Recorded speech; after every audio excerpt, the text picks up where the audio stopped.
Assalamualaikum warahmatullahi wabarakatuh. Perkenalkan, nama saya Karimatunisa.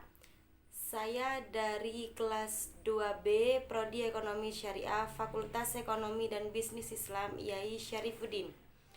Di sini saya akan menanggapi video dari Dr. Abdul Wadud Nafis LCMEI yang bertemakan kebijakan moneter dalam perspektif ekonomi Islam.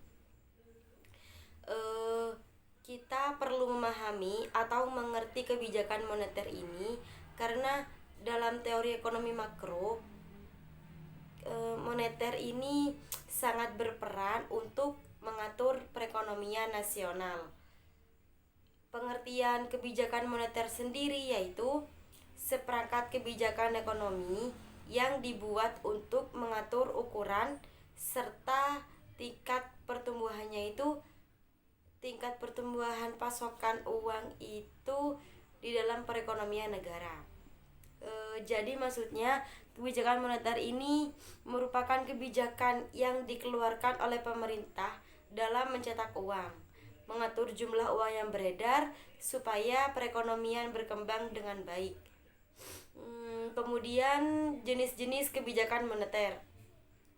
Yang pertama itu kebijakan moneter ekspansif. Maksudnya itu ya, kebijakan yang diambil untuk meningkatkan jumlah uang yang beredar. Tujuannya itu untuk mengatasi pengangguran dan meningkatkan daya beli masyarakat. Yang kedua itu kebijakan moneter kontraktif, yaitu kebijakan untuk mengurangi jumlah uang yang beredar. Kebijakan ini dilakukan saat negara tengah mengalami inflasi. Kemudian yang tujuan kebijakan moneter ini ada 8. Yang pertama itu mengedarkan mata uang sebagai alat tukar dalam perekonomian. Kemudian yang kedua, menjaga kestabilan harga. Itu maksudnya ketika uang yang beredar terlalu banyak, maka pemerintah itu melakukan kebijakan kontraktif dan juga sebaliknya. Yang ketiga yaitu menjaga kestabilan ekonomi. Kemudian yang keempat yaitu meningkatkan kesempatan kerja. Yang kelima, memperbaiki neraca perdagangan kerja masyarakat. Dan yang keenam itu distribusi likuiditas yang optimal. Kemudian yang ketujuh itu mempertahankan keseimbangan antara pasar barang dan pasar uang. Yang terakhir yaitu pertumbuhan ekonomi dan pemerataan pendapatan. Kemudian beralih ke instrumen kebijakan moneter. Yang pertama itu kebijakan operasi pasar terbuka. Itu maksudnya ya, pemerintah itu membeli obligasi yang ada di masyarakat supaya uang yang beredar di masyarakat itu atau pemerintah itu memberikan pinjaman uang kepada petani, pedagang dan lain-lain. Yang kedua itu kebijakan diskonto.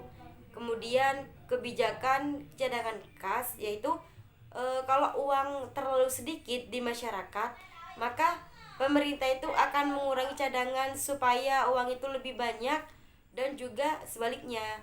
Kemudian kebijakan kredit ketat, terus kebijakan dorongan moral dan penyesuaian tingkat suku bunga. Ada juga bab yang menerangkan tentang beberapa mazhab instrumen kebijakan moneter dalam ekonomi Islam. Mazhab yang pertama itu Istisoduna, dikembangkan oleh M. Bakir Arsyaddan.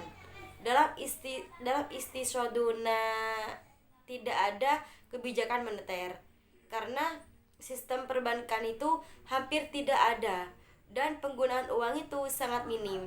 Jadi tidak ada alasan yang memadai untuk melakukan perubahan-perubahan terhadap penawaran akan uang melalui diskresioner. Kemudian yang mazhab yang kedua itu mainstream, yaitu dikembangkan oleh ekonomi-ekonomi yang lain seperti Umar Chapra. Mazhab mainstream yaitu memaksimalisasi alokasi sumber daya untuk kegiatan ekonomi produktif.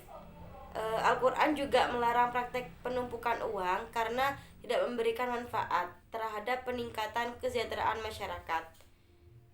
Kemudian selanjutnya yaitu instrumen kebijakan moneter dalam ekonomi Islam. Ada 7. Iya, yang pertama itu nisbatul ikhyati, yaitu pemerintah melakukan langkah-langkah strategis dalam persentase uang cadangan yang ada di bank sentral. Yang kedua itu ikna al-ma'wi, bagaimana melakukan dorongan moral kepada masyarakat. Yang ketiga yaitu nisbatul ikrot, yaitu memberikan uang bebas atau bagi hasil.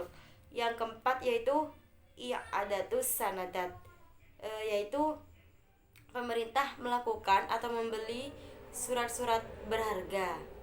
Yang kelima yaitu asuku al Islamiyah, yaitu pemerintah menjual surat-surat berharga. Yang keenam al istisnar al hukumi, yaitu pemerintah menginvestasikan ekonomi.